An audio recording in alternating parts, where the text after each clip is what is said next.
मेरे पुत्र भरत को राज तिलक किया जाए। रानी ने कहा, महाराज ने कहा बस इतनी सी बात के लिए तुम कोप में आ गई। उन्होंने कहा हाँ महाराज।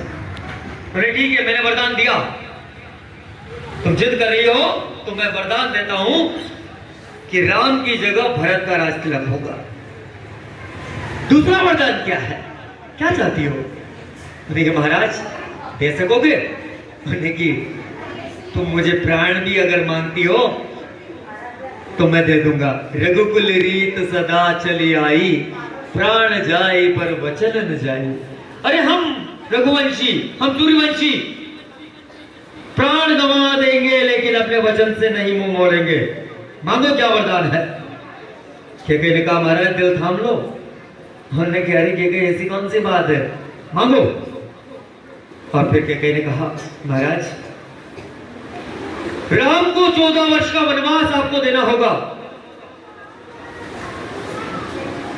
वहां शॉक्ड हो जाते हैं दशरथ जी, क्योंकि राम से बेहद प्यार करते थे दशरथ जी, बेहद बड़े भी थे ना और बहुत प्रिय थे। उन्हें केकई ऐसा अनर्थ मत करो, तुम और कोई वरदान मांग लो, मैं देने को तैयार हूं। तुम मेरे प्राण मांग लो केकई, लेकिन मेरे प्राणों से प्रिय राम को वनवास मत भेजो। अभी वो बच्चा है, अभी तो उसकी शादी हुई है, अपने दाम्पत्य जीवन का सुख भी नहीं उठा पाया, राशि ठाट बाट का सुख नहीं उठा पाया मेरा राम, और तुम वनवास में भेज दोगी। बोले महाराज रहने दीजिए, आप नाम के क्षत्रिय हो, मुझे पता था तुम मेरी इच्छाएं पूरी नहीं कर सकते, वरदान पूरे नहीं कर सकते, रहने दीजिए, जाइए। उन्होंने कहा पर चूंकि कहा ना कि रघुकुल रीत सदा चली आई, प्राण जाई पर वचन न जाई। उन्होंने वचन का पालन किया और दशरथ जी ने कहा ठीक है केकई, वरदान दिया। और उसी समय वहां उपस्थित दासी को बोला कि राजकुमार राम को बुलाओ। दासी दौड़ती हुई गई, राम अपने कक्ष में थे। महाराज ने आपको याद किया है। कहां है महाराज? कोप भवन में। कोप भवन का नाम सुनकर हर कोई टेंशन में आ जाता था वहां। अरे कोप भवन में महाराज गए राम जी दौड़ते हुए, पिताश्री आप? और वहां माता को देखा, केकई को। राम भी अपनी मां केकई से बहुत प्यार करते थे। मां ये अवस्था आपकी, बाल बिखरे हुए हैं, अस्त व्यस्त वस्त्र हो रहे हैं, आंखों में अश्रु हैं, चेहरे पर मलिनता है, जमीन पर लेटी है, कोई बिछोना नहीं है।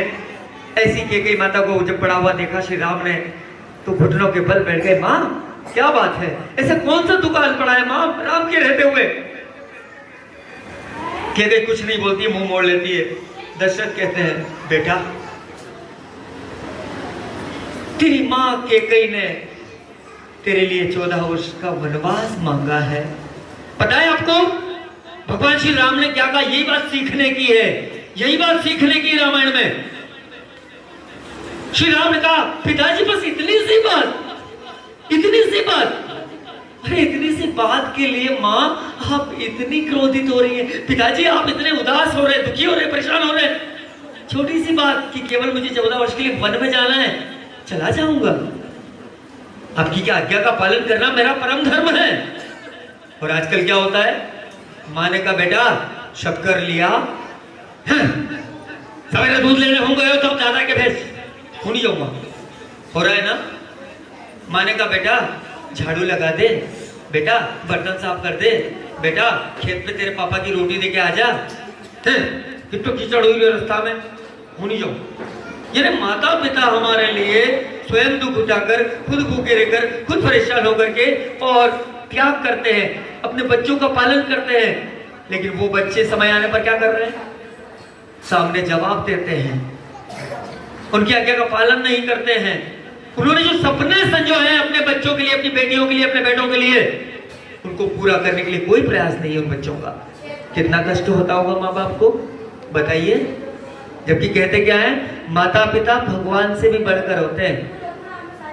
हमने ईश्वर को नहीं देखा, लेकिन साक्षात ईश्वर हमारे घर में विराजमान है माता पिता के रूप में। कभी सोचा है आपने कितना सम्मान देते हैं आप अपने माता पिता को? बताइए।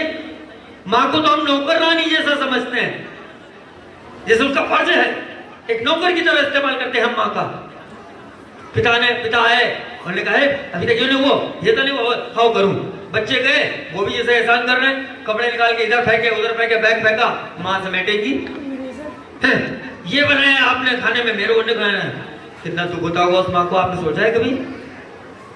प्रॉमिस करो खुद से, आज जाकर अपनी माँ को बोलना, माँ अब तक मैंने जो दिल दुखाया, आपका जो आत्मा आपकी दुखाई है वो आखिरी था।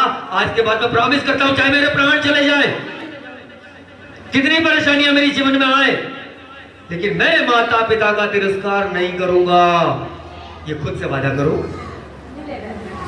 करना होगा बेटा। यही हमारे संस्कार है, यही हमारी संस्कृति है।